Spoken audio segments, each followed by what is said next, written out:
Olá, pessoal. Estamos hoje conversando aí sobre o nosso momento de hoje, cruz, oração e esperança. COI. A promessa por meio do sofrimento? Bom, afinal de contas, vale a pena eu passar por esse sofrimento, pela minha cruz? Olha, olha só o que diz a Bíblia. Mas para que não ficasse orgulhoso, lembrando Paulo, né? Demais, eu ganhei esse espinho na carne, esse problema, e veio como mensageiro de Satanás me esbofetear, impedir que eu ficasse orgulhoso. E aí, orei 3 vezes ao Senhor pedindo que ele tirasse sofrimento. E aí, em Coríntios, a gente complementa isto. As tentações que vocês têm de enfrentar são as mesmas que os outros enfrentam. Gente, se eu não sofresse, como é que eu ia me colocar, ter empatia, entender ou me colocar no lugar daqueles que tanto sofrem no mundo, por fome, por luto, por dor, porque brigam em família, sofrem em família, têm dúvidas quanto à sua sexualidade, sobre relacionamentos amorosos. E olha só, como a sua dor pode, e a sua história de que você continua confiando em Jesus, pode ajudar a testemunhar a alguém que passa por essas dores. Mas Deus cumpre a sua promessa, gente, e não deixará que vocês sofram tentações que vocês não têm forças para superar. Para mim, essa parte aqui, nossa, ela é demais.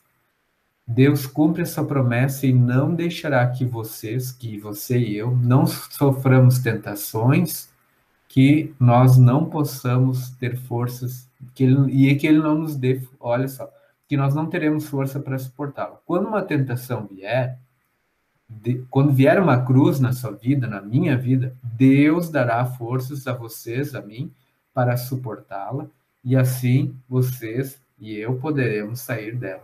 1 Coríntios 10, 13. Guarda isso aí. Então a Bíblia promete que o Pai, nosso paizão, nos dará esse paizão no qual você foi batizado, tornado filho e filha dele. Ele vai dar a força necessária para que a gente suporte qualquer angústia, qualquer cruz na nossa vida, por mais pesada que ela possa parecer, e que a gente acha que não tem condições de suportá-la, mas aí vem o Espírito Santo, que Jesus prometeu, e ele nos concede a sua graça para a gente conseguir levar a cruz, mas sem ele, sem a força do Espírito Santo que nós ganhamos de presente no dia do batismo, tá? Nós não seremos capazes de suportar. Nós precisamos do Espírito Santo. E como é que a gente tem o Espírito Santo na nossa vida? Quando a gente crê em Jesus. Já a partir do dia do batismo, quando ganhamos a fé, e, e a todos que continuam nessa fé, tem ele aqui. Bom, assim termina do COI, a cruz, e eu quero deixar esse momento aqui fechado, tá? A vida cristã e a cruz. Exemplos, tá? A jovem Ruth era uma moabita, está lá no livro de Ruth, um livro dedicado a ela. Ela não era originalmente do povo de Deus, tá? E ela se casou, né, com um israelita, ficou viúva jovem e se tornou uma fiel mulher de Deus. Tanto é que depois ela se casa com Boaz, e da linhagem de Boaz vai vir o descendente de Davi, e aí por diante. Fantástico a história de Ruth, uma jovem, né, que sofreu muito, passou fome, passou necessidade, se submeteu a cuidar da sua sogra, e a sogra era muito boa para ela. Ela teve oportunidade de sair, casar de novo, largar a sogra Noemi, né? Mas não, ela aguentou firme. Ela diz: olha, essa minha cruz, Deus permitiu que aparecesse, eu vou assumir ela. E Ruth, fantástica. O jovem Davi, em 1 Samuel 16, ele era pequeno, entre os irmãos dele era o que menos teria chance, sim, de corporal, de guerra, de ser o futuro rei de Israel. Ele foi perseguido pelo rei Saul, tocava harpa e o rei Saul largava a lança para matar ele nas fúrias dele. Então, teve uma amizade com Jonatas, sofreu por causa da amizade, porque eles eram muito amigos, e o Jonatas poupava também o Davi, ajudava ele, sofreram bastante. Depois eu coloquei o jovem José, que é uma história fantástica, Gênesis 37, o jovem que foi traído pela sua família, seus irmãos, foi escravo, ficou preso, foi acusado injustamente pela esposa de Potifar e se tornou um grande homem. A Esther, uma judia que foi escravizada, né, na Babilônia e se torna rainha. Gente, que história fantástica! O jovem Timóteo, no Novo Testamento, um pastor novo que se desempenhou um papel difícil numa época em que os cabelos brancos e que os mais velhos é que tinham a voz e a vez. O jovem Daniel, lá o último da esquerda, embaixo, inferior, ele e os amigos dele lá né, que quando foram cativos, exilados e inteligentes, acadêmicos e sofreram tantas perseguições e, né, na cova dos leões, na fornalha, olha só o que eles passaram e demonstraram de fé. O jovem Samuel, entre os profetas, né, os filhos de Eli, que levavam prostitutas para o templo, e o Samuel, o jovem, teve que ser acuado lá e permaneceu firme, foi exemplo de profeta. E, por último, eu deixei outra jovem, Maria. Vocês conhecem Maria? Às vezes a gente não lembra que Maria foi uma jovem, muito jovem, quando ficou grávida. E foi escolhida por Deus porque ela é uma mulher temente a Deus. Então imagina o trauma, a dificuldade que ela passou, né, por uma jovem grávida, né, numa sociedade lá daquela época, né, incrível, né? E a sua vida? E a minha vida? Tá? Time. Vamos lá. Vamos ver a enquete de novo. Acho que continua igual, cara. 3-2 votinhos aí, tudo bem. Alguém quer aproveitar e falar alguma coisa? Dar um testemunho? As outras duas partes são menores, hein? Já vou avisar. Tranquilo aí, Cirlei, Natália, Vitória, Gessuele, Evaldo, tudo ok? Eu não gostei que minha imagem ficou travada quando eu vou fazer a apresentação. Não sei o que eu tenho que fazer para ficar aparecendo aqui, para não aparecer que eu estou escondido. Tranquila, Gessuele, pode falar pelo chat aí também. Isso mesmo. Ah, tá sendo gravado e eu tô falando desse jeito aí, tá bom? Não, tem que. Não, esse é o meu jeito de falar mesmo. Vamos lá, tudo tranquilo? Volto então? Bora lá. De novo, olha só. Quero que vocês tenham o COI, a cruz, a oração e a esperança da vida eterna, sempre apontando para o lugar e para a pessoa certa. Tá? Por isso que eu vou enfatizar essa imagem, tá? Olha só, quem está aparecendo ali na imagem, a jovem ali, tá? Esse é o ponto. Se a gente quer entender a vida sob a cruz, a vida sob a oração, a vida cristã, né? Sob a cruz, a oração e a esperança, está aí o ponto que a gente aprende, que é o principal. A vida cristã e a oração, segundo ponto, depois o último, tá? O último é o mais curtinho, tá? A oração é um ato que nós usamos para adorar a Deus com os nossos lábios ou silenciosamente com o coração. Aí nós agradecemos, rendemos graças, louvor a Deus na nossa oração, através de hinos, mentalmente, do coração, nos expressando corporalmente ou não, quietinhos, escondidinhos no nosso quarto ou na igreja, seja onde for, coletivamente, sozinho, tá? Nós expomos a Deus nossas necessidades e as necessidades do nosso próximo. Pode ser parentes, amigos, e inclusive orem pelos seus inimigos. Lembra que eu coloquei ali que às vezes a cruz, a sua cruz, a minha cruz, pode ser uma perseguição na instituição onde a gente estuda, onde a gente trabalha, com quem a gente convive, até na família, porque às vezes eu sou o único cristão numa família, pode acontecer, né? Mas nunca oramos pelos mortos, isso é importante. No Salmo 19, versículo 14, diz que as minhas palavras, os meus pensamentos sejam agradáveis a ti, ó Senhor Deus, minha rocha e meu defensor. Ou seja, a minha oração, né, que ela se renda a ti.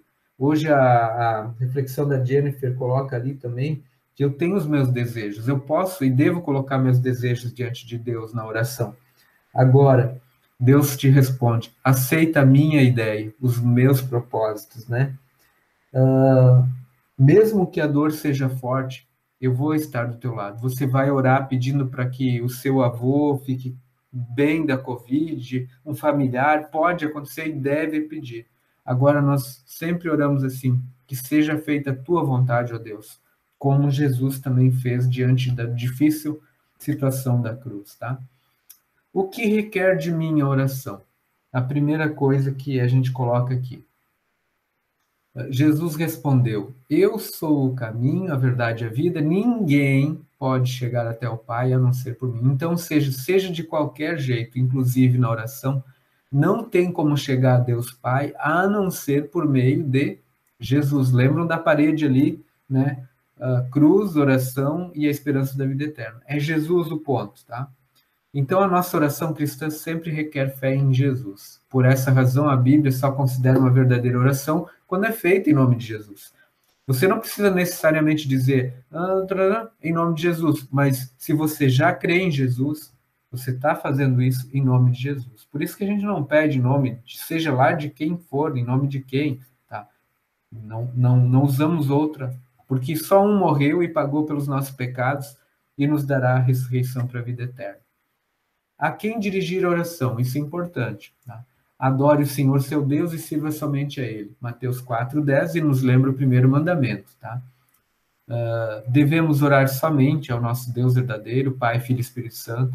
Você pode orar pelo Espírito Santo, para o Espírito Santo, porque quando você ora para o Espírito Santo, ele é da Trindade, ele é Deus. Existe só um Deus, em três pessoas, Pai, Filho e Espírito Santo.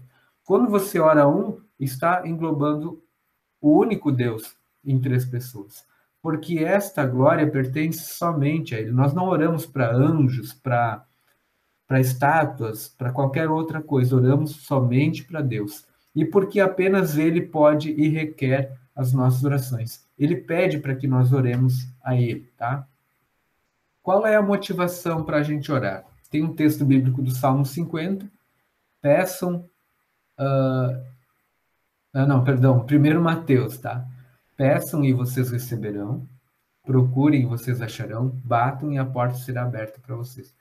Notem aqui que Jesus está ensinando uma insistência. Quem tem fé, insiste. Não desiste, fácil, ou pede sem fé. Porque todos aqueles que pedem, recebem, aqueles que procuram, acham, e a porta será aberta para quem bate. E o Salmo 50, agora sim, porque eu tinha indicado antes, né? Se me chamarem no dia da aflição, eu os livrarei e vocês me louvarão. Lembrando aqui que a reflexão de hoje fala, né, das aflições, por que te agitas com os problemas da tua vida, né? Mesmo que a dor seja forte, Jesus promete que está ao nosso lado. Então, Jesus, eu confio em ti. Então, a oração nos induz, a motivação é que existe um mandamento, Deus pede para a gente orar, e outro uma promessa, que Ele vai nos atender. Então, devemos orar a favor das nossas necessidades e as necessidades do próximo, tá? Deixa eu ver aqui, parece que tá tudo ok aqui, tranquilo. Tranquilo aqui, bora lá. 2 pontos importantes da oração, tá? Em todas as orações, peçam a Deus o que vocês precisam e orem sempre com o coração agradecido. Pedir e agradecer. Por isso eu afirmo a vocês, quando vocês orarem e pedirem alguma coisa, creiam que já receberam e assim tudo lhes será dado. Então, devemos agradecer por tudo e pedir a Deus tudo quanto contribui para a glória de Deus e para o nosso bem e o bem do próximo. Tanto bênçãos espirituais como materiais, aqui para esse momento temporais que a gente chama. Agora, esse é um ponto importante aqui que eu gosto de tocar. Os outros até a gente já meio que pode entender um pouquinho, já conhecer mais, mas esse ponto aqui é crucial e é onde nós somos testados na nossa evangelização. Recebemos tudo o que pedimos? O que vocês acham? Olha só, quando estamos na presença de Deus, temos coragem por causa do seguinte: se pedimos alguma coisa de acordo com a sua vontade. Se a gente pedir alguma coisa que estiver de acordo com a vontade de Deus, temos a certeza de que Ele nos ouve. Assim sabemos que Ele nos ouve quando lhe pedimos alguma coisa. E como sabemos isso, que isso é verdade, sabemos também que Ele nos dá o que lhe pedimos, quando for e estiver de acordo com a sua vontade.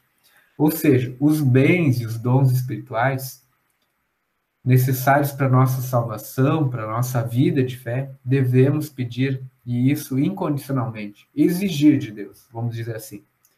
Os demais, sob a condição de que Deus os conceda, se isso irá contribuir para a glória dele e para o nosso bem e o bem do próximo. Tá? Então, as condições daquilo que pedimos, se são bens e dons espirituais, com certeza pode considerar que, assim como você pediu, vai vir, né, com certeza. Agora, os demais pedidos, que são aqui para este mundo, que tem a ver com emprego, eu ir bem na prova, me dar bem, ter um namorado, ter uma namorada, sim, assado, sei lá. Né? Bom, se for para a glória de Deus e para o nosso bem e o bem do próximo, Deus vai nos conceder. Se não for, Ele não vai nos dar, tá? Um filho da gente pode, é uma coisa bem simples, né? Um filho pode, bem pequenininho, pode pedir um revólver de pressão, de chumbinho, né? Mas a gente não vai dar de presente, porque a gente crê que não está na idade apropriada para isso. Tá? Então, os bens materiais, questões aqui deste mundo, que são para este mundo, também tem essa questão, tá? De como a gente entende por Deus. E como nós devemos orar? Eu afirmo que isto é verdade. Se vocês pedirem alguma coisa em meu nome, Ele, o Pai, lhes dará. Se crerem, receberão tudo o que pedirem. Se crerem. Então, nós devemos orar em nome de Jesus e com a absoluta confiança de que, por amor do nosso Salvador Jesus, a nossa oração, sim, será atendida no tempo de Deus e ao modo de Deus. Às vezes Deus nos responde de uma forma diferente. Tá? Se Ele acredita que não é daquele jeito que a gente pediu, mas pode vir de outra forma, Deus há de nos conceder de outra forma. E a oração por excelência?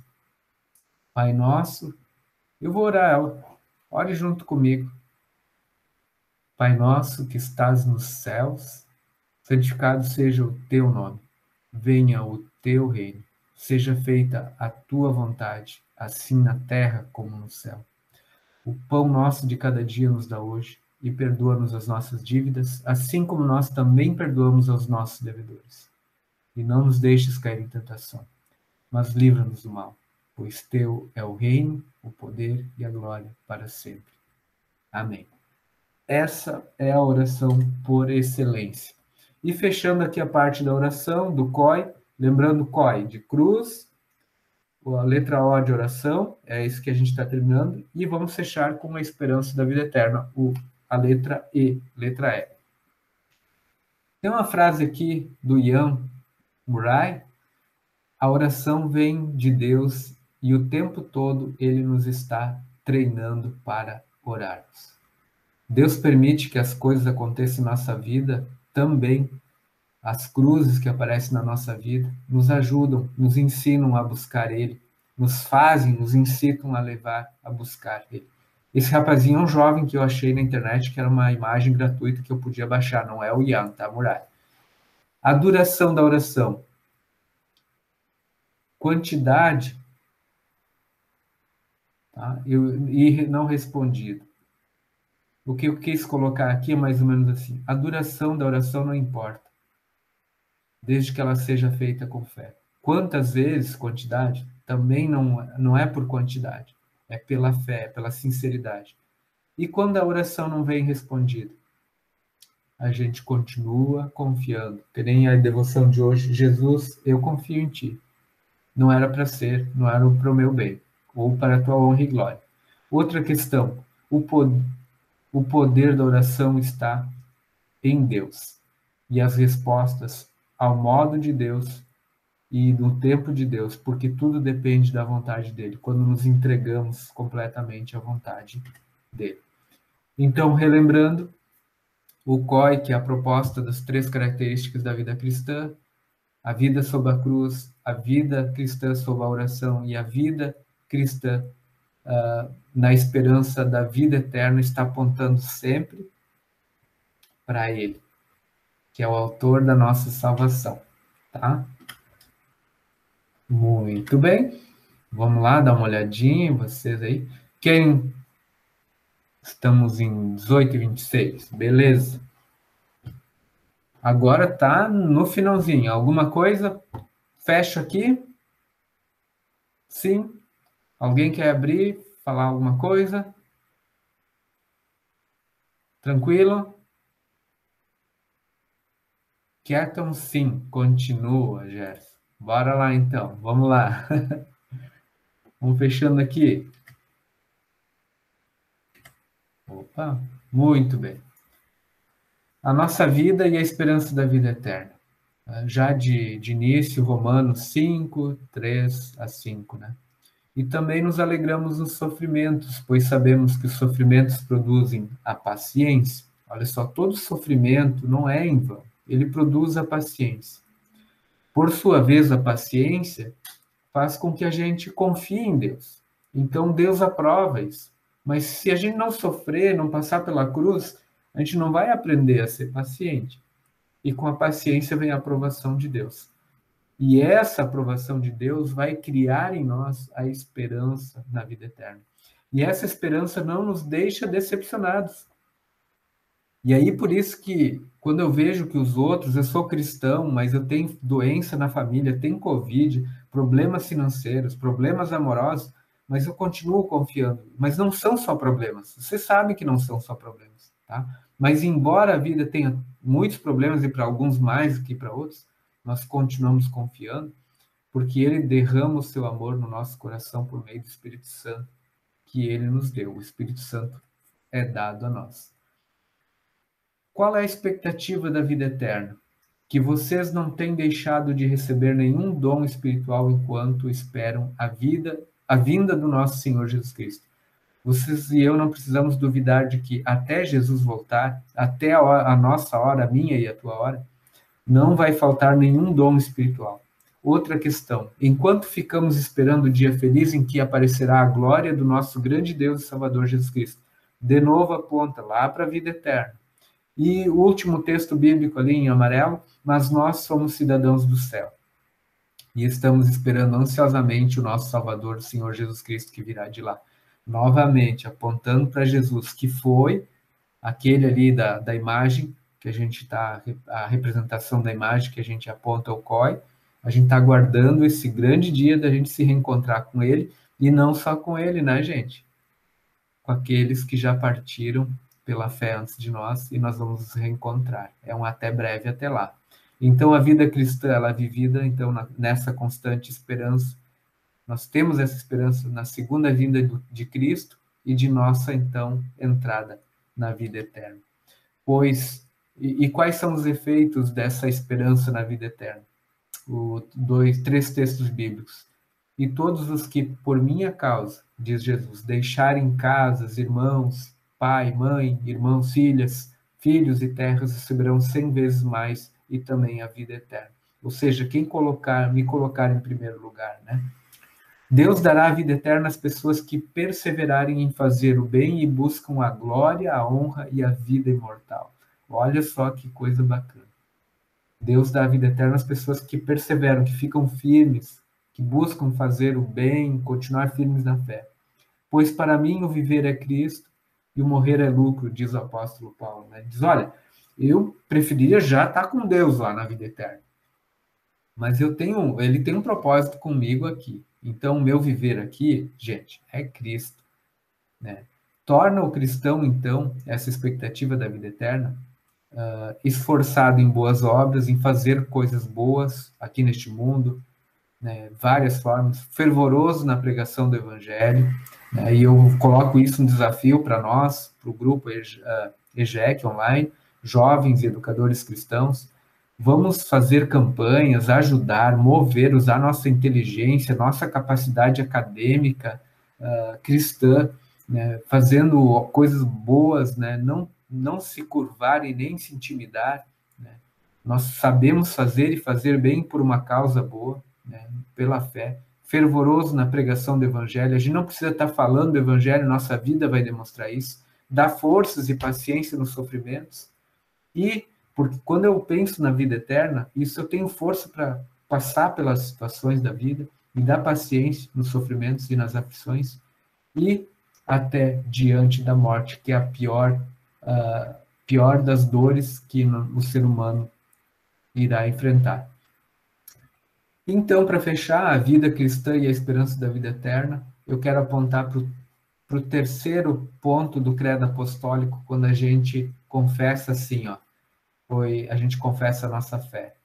Creio na ressurreição da carne e na vida eterna. Amém. Amém? Será que eu vi um amém? Olha aí, gente, marquem isso. Eu creio na ressurreição. Eu creio na vida eterna. Eu tenho esperança. Muito bem. Então, esse é o COI, a vida cristã e a cruz, a vida cristã e a oração, e a vida cristã e a esperança da vida eterna. E não esqueçam, jamais, não vamos esquecer, me lembrem se eu ficar louco, por favor, me apontam para Jesus. Assim como a gente viu na reflexão de hoje. Jesus, eu confio em Ti, me ajuda a confiar mais em Ti, no momento da cruz, na minha oração, na minha esperança da vida eterna, Jesus. Me ajuda. E testemunhe isso para as pessoas, né, com palavras e ações. Bom, então esse foi o nosso encontro de hoje, o tema, né? A vida cristã e a cruz, a vida cristã e a oração, e a vida cristã e a esperança da vida eterna. O COI aí que eu apresento sobre as 3 características. Também dou os créditos de boa parte do conteúdo para a Hora Luterana, a nossa Igreja Evangélica Luterana do Brasil, a Pastoral da Obra Torres, o nosso próprio Encontro de Jovens Educadores Cristãos, o EJEC Online. Muito bem!